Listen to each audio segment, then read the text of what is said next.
미국의 연방준비위원회가 올해 금리 인하가 없다라고 얘기했으면 없는가 보다라고 생각하는 것이 맞지, 왜 거기에서 자꾸 자기의 희망을 집어넣는지 잘 모르겠다. 나이 40이라고 해봐야 2000년이 됐을 때 자기 나이 20이었어요. 부동산 가격이 어떻게 될까 했던 건 나의 관심사가 아니었다라고요. 강남의 집값은 안전하다. 그 또한 제가 봤을 때 참 말도 안 되는 얘기십니다. 내가 그동안 받고 했던 것들을 모두 다 모아온 걸 가지고 조기에 있는 조집 하나 정도 사는 정도밖에 안 된다. 이게 도대체 말이 되는 얘기냐?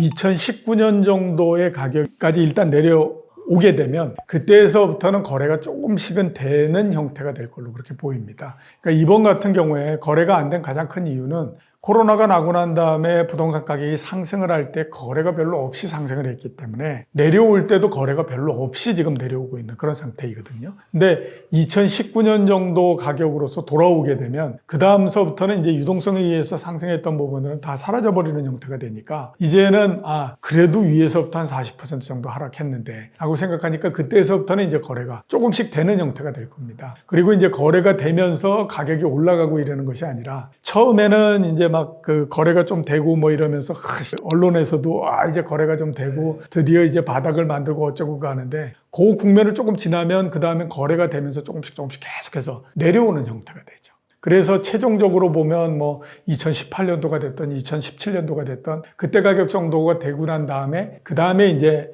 옆으로 쭉 가면서 그냥 이제 거래가 쭉 이루어지는 형태면서 가격은 올라가거나 떨어지거나 이런 거 없이 그냥 계속 가는 그런 형태가 되는 거거든요. 왜 우리가 그런 형태를 그리느냐 한번 따져보면 이번 같은 경우에는 2015년도서부터 부동산 가격이 오르기 시작을 했습니다. 그래가지고 2019년도까지니까 거의 한 5년 정도에 걸쳐서 올랐잖아요. 굉장히 크게 오랜 시간 오른 거거든요. 그리고 문제는 뭐냐면 원래 코로나가 없었다라고 하면 2019년도 말에 이미 우리나라의 부동산 가격은 더 이상 올라가지 못하는 정점을 치면서 서서히 내려오는 형태가 될 가능성이 높았는데 거기에서부터 한 번을 더 올라가 버리는 형태가 된 거죠. 코로나로 해서 저금리의 유동성 뭐 이렇게 하면서 올라가 버리는 형태가 된 거거든요. 그러니까 그 부분이 먼저 제거가 되고 그러면 2019년도의 가격으로서 넘어오는 형태가 되고 2019년도의 가격으로서 넘어오는 형태가 되면 그 다음서부터 사람들이 생각하는 거는 그래서 가격이 많이 떨어지긴 했지만 그래도 2015년서부터 19년까지 5년 동안 올라간 건 뭐야? 이렇게 되는 거잖아요. 그러니까 거기에서부터 추가적으로 더 내려오는 부분들은 이때는 이제 뭐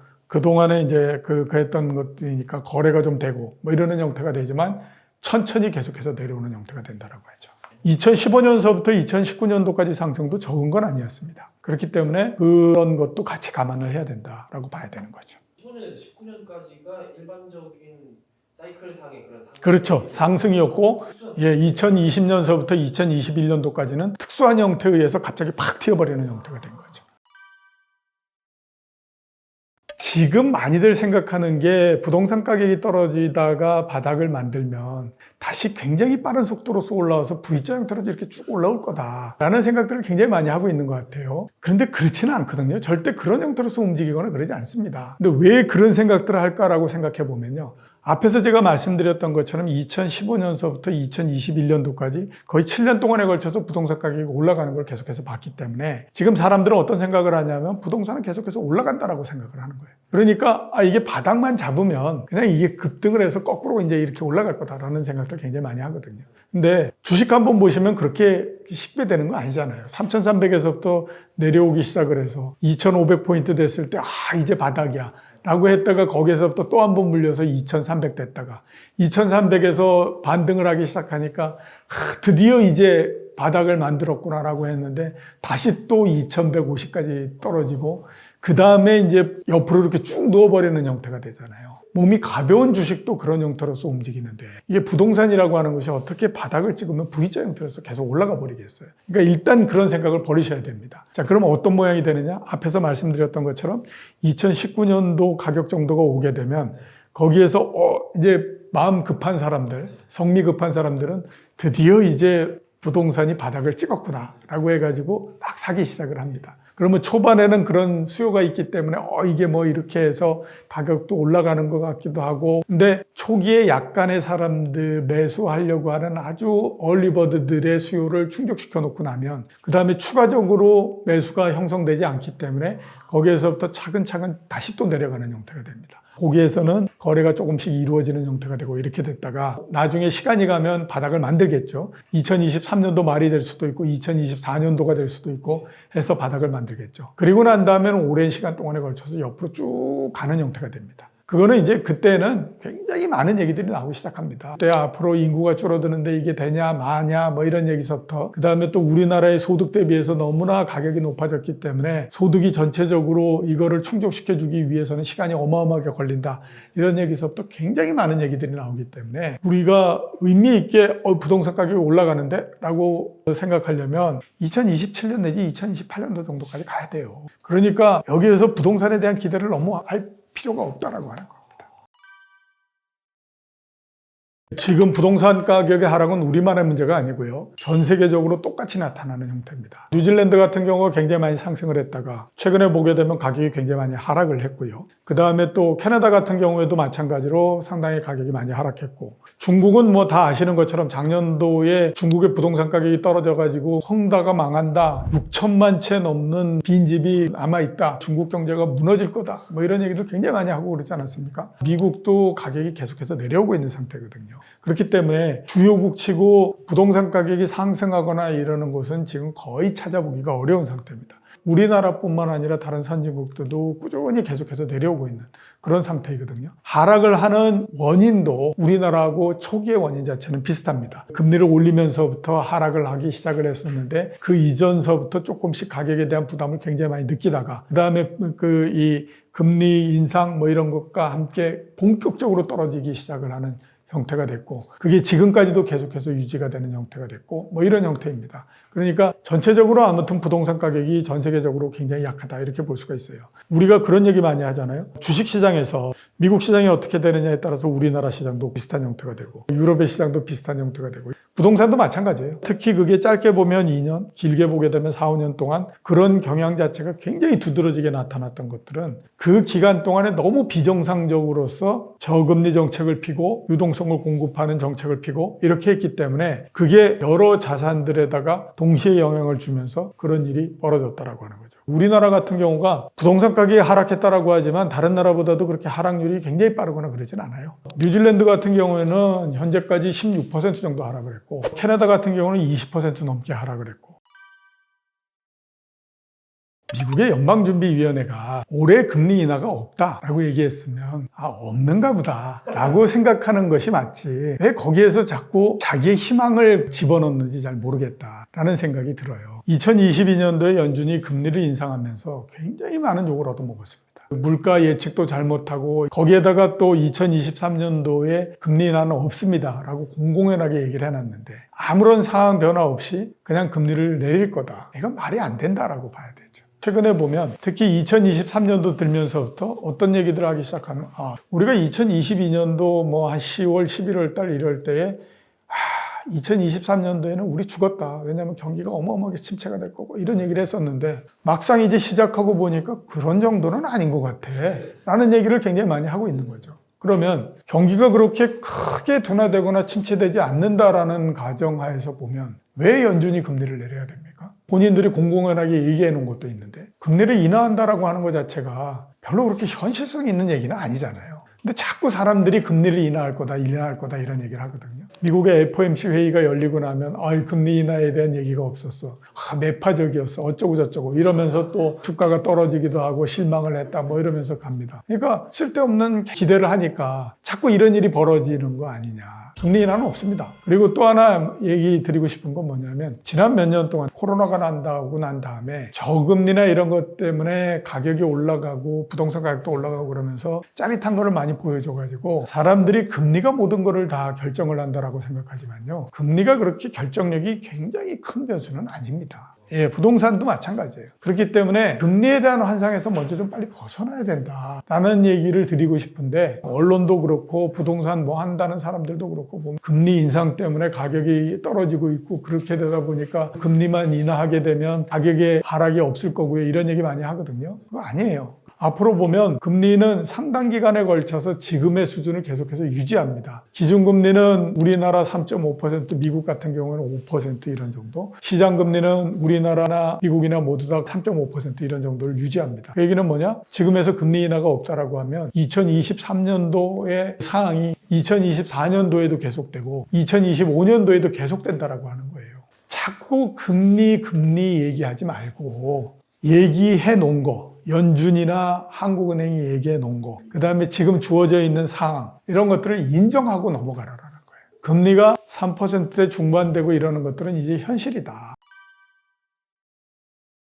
부동산 가격을 결정하는 요인은 크게 봤을 때 몇 가지가 있습니다. 하나는 경기, 그러니까 경제 상황이 어떻게 되느냐. 두 번째 금리, 그 다음에 세 번째가 소득이 어떻게 되느냐, 사람들의. 그 다음에 네 번째가 뭐냐면 정부의 정책이 어떻게 되느냐. 다섯 번째가 수급이 어떻게 돼 있느냐. 수급하고 정부 정책은 그렇게 크게 중요한 부분들이 아닙니다. 작년이나 재작년에 가격이 막 상승하고 그럴 때 많이들 얘기했던 게 뭐냐면 우리나라는 주택의 수요에 비해서 공급이 부족하다. 제가 그 얘기를 들으면서 참, 주식 보는 사람들도 다 엉터리지만 부동산 보는 사람들도 전부 다 엉터리다 라는 생각을 굉장히 많이 했어요. 부동산의 수급이 어떻게 되느냐 하는 것들은 그건 가격에 따라서 달라지는 겁니다. 가격이 떨어지게 되면 공급은 어마어마하게 늘어나요. 왜냐? 지금 집을 갖고 있는 사람들이 내다 파는 것도 다 공급이잖아요. 그거 꼭 새로 지어야만 공급은 아닌 거예요. 그거 다 공급인 거거든요. 근데 가격이 올라가기 때문에 집을 갖고 있는 사람들이 절대 내놓으려고 안 하고 껴안고 있는 거죠. 그렇게 되다 보니까 자연적으로 이게 공급이 부족하고 뭐 이런 얘기가 나오는 거예요. 근데 가격이 변하게 되면 당연히 수급이나 이런 것들은 바뀌는 거거든요. 정부 정책이라고 하는 건 거의 힘을 못 쓰는 거기 때문에 그건 뭐 별로 그렇게 중요한 부분들은 아닙니다. 그러니까 결국에 보면 금리, 경기, 소득 이런 부분들인데 우리가 길게 보게 되면 한 2000년서부터 짧게 보게 되면 2008년도 금융위기가 나고 난 다음에 더 짧게 보게 되면 코로나가 난 2020년서부터 이때는 너무 낮은 금리를 계속했기 때문에 금리가 부동산 가격을 움직이는 가장 절대적인 변수구나 이런 이제 생각을 했을 텐데 그 이전에는 뭐가 중요했냐면 경기가 훨씬 더 중요했어요. 1970년대, 80년대 이럴 때에 우리나라 금리가 15%를 넘게 했습니다. 그렇게 높은 금리인데도 불구하고 부동산 가격은 어마어마하게 상승을 했거든요. 강남의 삼성동 같은 경우에는 최저 바닥에서부터 따져서 10만 배가 올라갔습니다. 그러니까 그 10만 배가 올라갔는데 최근에 올라간 거 뭐 이런 거 빼고 나면 그래도 1960년대 후반 정도부터 해서 1999년도까지 하다못해 만 배는 올라갔을 거 아니에요. 그때 금리가 20%, 15%씩 했었어요. 근데 어떻게 올라갈 수 있었겠어요?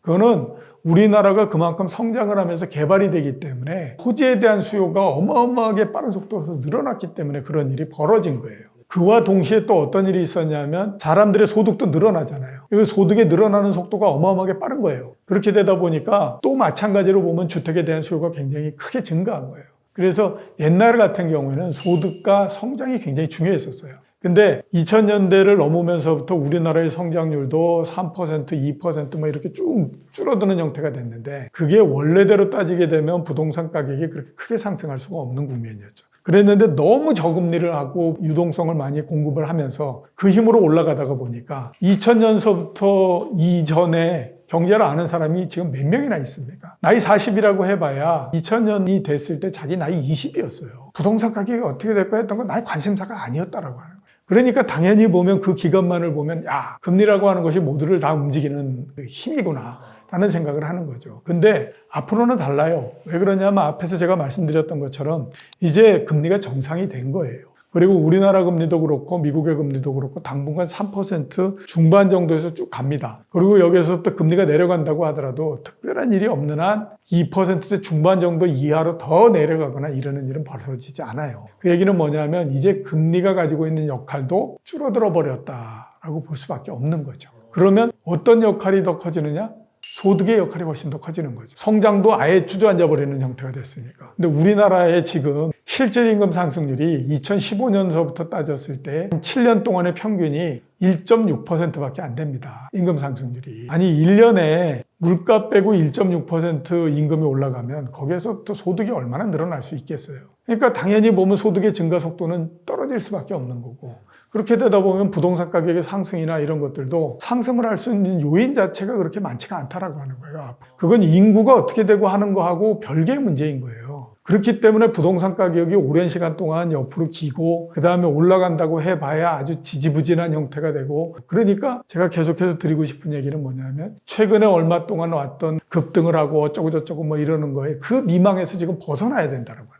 근데 많은 사람들은 그 미망에 계속해서 휩싸여 있는 형태예요. 그러니까 2024년도 이때에 금리를 인하하고 한다고 하더라도, 인하를 한다고 하더라도 그 인하의 폭이 그렇게 크지 않을 거고, 그 다음에 그렇게 해서 인하를 한다고 하더라도 크게 주택시장, 부동산 가격 여기에 그렇게 결정적인 영향을 주거나 그러지 않습니다. 그러니까 그 부분들을 항상 좀 기억을 하셔야 되는데, 지금까지는 뭐 워낙 사람들의 관심이 굉장히 많은 상태여서 제 말이 실감이 잘 나지는 않으시겠지만, 시간이 지나서 보면 그게 그렇게 중요한 건 아니었구나 라고 하는 거를 아시게 될 겁니다.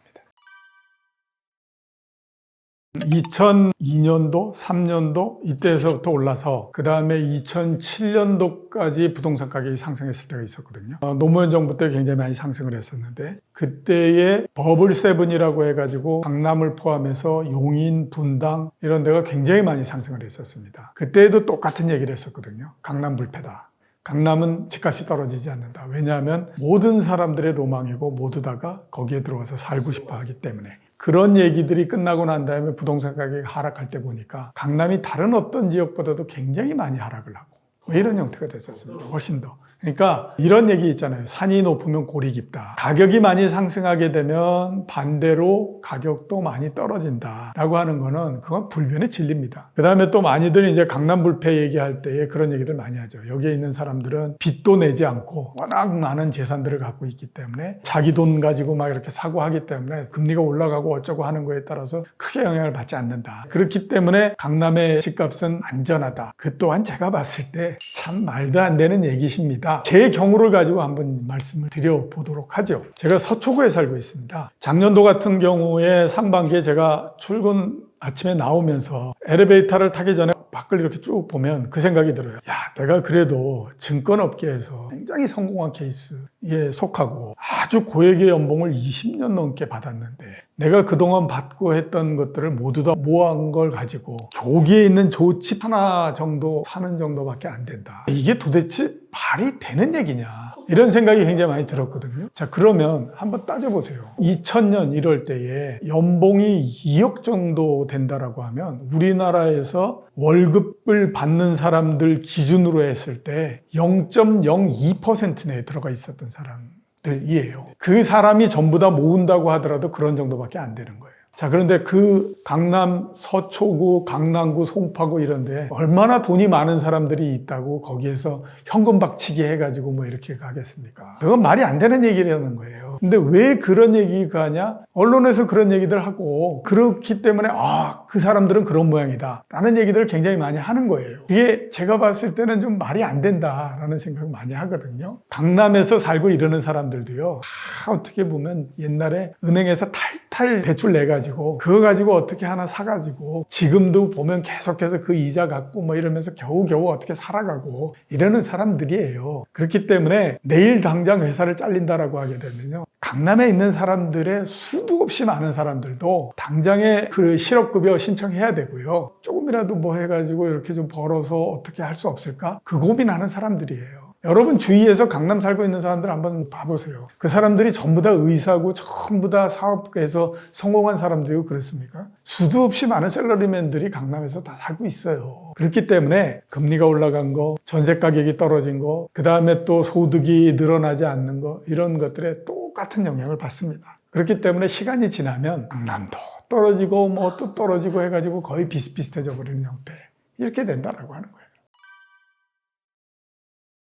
자, 그런 얘기들 많이 하죠. 공급이 부족하기 때문에 가격이 오르고 뭐 이런 얘기들 많이 합니다. 수요와 공급이라고 하는 건 가격에 대한 변수입니다. 가격이 어떻게 되느냐에 따라서 굉장히 많이 달라지는 거죠. 가격이 올라가게 되면 사람들은 한 채를 갖고 있던 사람도 두 채를 갖고 싶어 합니다. 왜냐하면 한 채를 갖고 있는 것보다 두 채를 갖고 있는 것이 보다 더 이익을 많이 낼 수 있는 방법이기 때문에 그렇죠. 안 갖고 있는 사람은 갖고 있으려고 하는 거. 그걸 거꾸로 생각하게 되면 가지고 있는 사람들은 가격이 올라갈 때 섣불리 내놓으려고 안 하죠.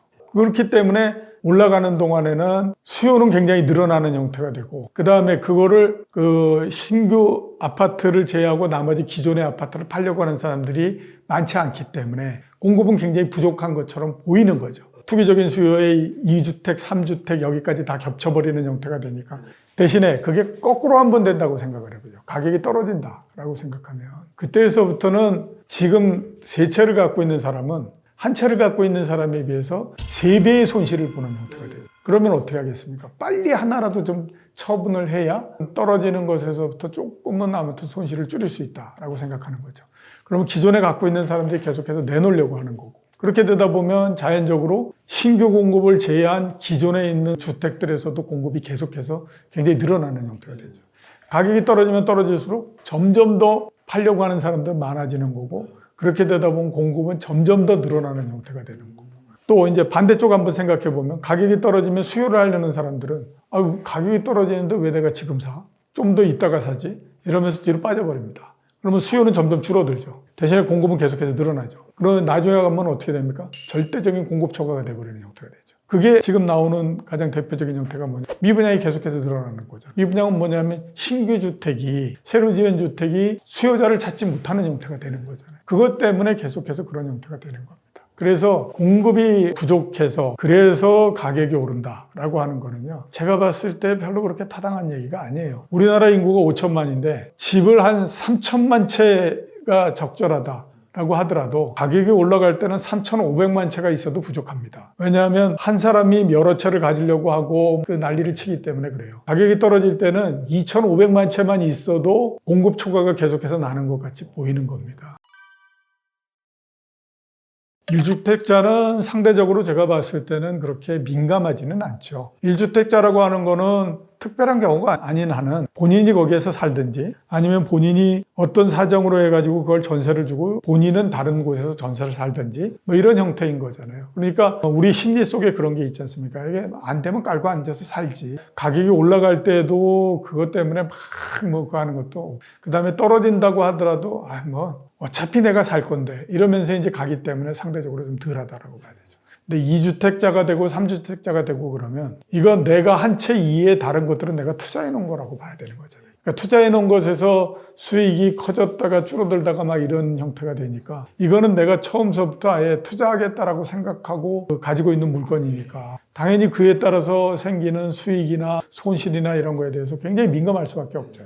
그러니까 당연히 보면 다주택자일수록 시장에 대해서 굉장히 민감하게 반응을 할 수밖에 없습니다. 그리고 우리나라 같은 경우에는 다주택자들이 거의 대부분 가격을 만들어가는 가장 핵심적인 역할을 하는 경우가 굉장히 많거든요. 그러니까 하락을 할 때에도 다주택자 때문에 하락을 하는 경우가 많고, 올라갈 때에도 다주택자가 먼저 올리고 이렇게 하는 경우가 굉장히 많습니다. 그거는 다주택자 같은 경우에는 한 채 이외의 다른 것들은 내가 투자를 한 거기 때문에 집을 보는 관점 자체가 투자를 중심으로 해서 생각하게 되는 거죠. 얼마 전에 제가 부동산 전문가하고 쭉 얘기를 했는데 그 양반이 그러더라고요. 요즘엔 부동산 거래를 주식 거래하듯이 한다. 과거 같은 경우에는 부동산을 한번 사면 오르든 떨어지든지 오랜 시간 갖고 있다가 살기도 했다고 뭐 이렇게 하는데, 요즘에는 보면 샀다가 가격이 떨어지게 되면 한 3개월 만에도 내다 팔고 뭐 이렇게 한다. 정말 이게 이해가 안 된다 이런 얘기 했거든요. 그게 제가 생각했을 때는 투자와 실수요 이것 사이의 차이, 이렇게 볼 수 있지 않나 싶어요. 정부의 정책은 실수요자, 1주택자에 맞춘다라고 하는 명분하에 많이들 다주택자에다가 초점을 맞추는 형태를 하죠. 가격이 올라가는 걸 억제하겠다라고 하는 건 당연히 다주택자를 중심으로 해서 그 사람들이 집을 사는데 비용을 크게 한다던가 집을 사는데 불편하게 만든다던가 이런 형태로 해서 제재를 하는 형태가 되잖아요. 그 다음에 부동산 완화책을 내놓는다고 할 때도 똑같습니다. 다주택자들이 움직일 수 있는 형태로서 만들어주는 거죠. 이번 같은 경우에도 보면 그렇잖아요. 1가구 1주택 이외에 2주택 뭐 이렇게 했을 때 양도소득세를 많이 물린다 어쩐다 했던 부분들을 보면 그 얘기 하잖아요. 1가구 2주택은 세컨하우스로서 갖고 있을 수 있는 거 아니야? 그러니까 그것까지 우리가 그렇게 뭐 양도세를 크게 물리거나 이래야 할 이유는 없는 거잖아 라는 얘기를 하잖아요. 그건 뭐냐면 그 다주택자를 움직여야 된다라고 하는 거예요. 그래야 그 사람들이 투기를 하든 투자를 하든 뭘 하든 하면서 주택을 수요해 줘가지고 지금처럼 주택 가격이 많이 떨어지고 또 거래가 안 되고 이러는 부분들을 조금이라도 해소해 주는 좋은 방법이 될 수 있다라고 생각하기 때문에 정부는 억제를 하든 완화책을 쓰든 마치 실수요자, 1가구 1주택자들에게 어떤 거를 해주는 것처럼 포장을 한 상태인데 그 포장을 조금만 뜯어보면 아 이건 다주택자를 위해서 이런 정책을 만들어서 그 사람들을 움직일 수 있게 하려고 하는구나 라고 하는 것들이 그대로 보이는 형태인 거죠. 정부의 정책은 그런 형태로 썩 됩니다. 그건 항상 그런 형태였어요. 실수요자들 위한 포장을 다주택자를 위해서 뭔가를 했다라고 하면 많은 사람들이 그거에 대한 거부감이 많잖아요. 그러니까 정부나 여당 입장에서 봤을 때는 그런 반감이 생기고 이러는 것들이 달갑지 않은 겁니다. 그냥 우리가 서민들을 위해서 이런 정책을 핍니다 라고 하는 것들이 사람들한테 먹히고 이런 것들이 가장 좋은 거거든요. 다주택자를 위해서 했다라고 하면 서민들은 아니 그러면 투자라고 투기를 하는 사람들을 위해서 이런 걸 해? 이렇게 이제 얘기가 되는 거잖아요. 그러니까 굳이 그런 욕을 얻어먹고 그렇게 비춰지고 이러는 걸 하고 싶지 않다라고 생각을 하는 거죠. 여러분 신문을 보시죠. 읽다 보니 이게 도대체 무슨 말인지 몰라요. 경제라는 언어가 안 돼서 바이든의 어떤 한마디가 나의 호주머니에 영향을 줘요. 제롬 파월 연준 의장이 금리 인하하겠다라는 종류의 한마디가 우리 아버지 직업을 바꿔놔요. 자 그러면 지금부터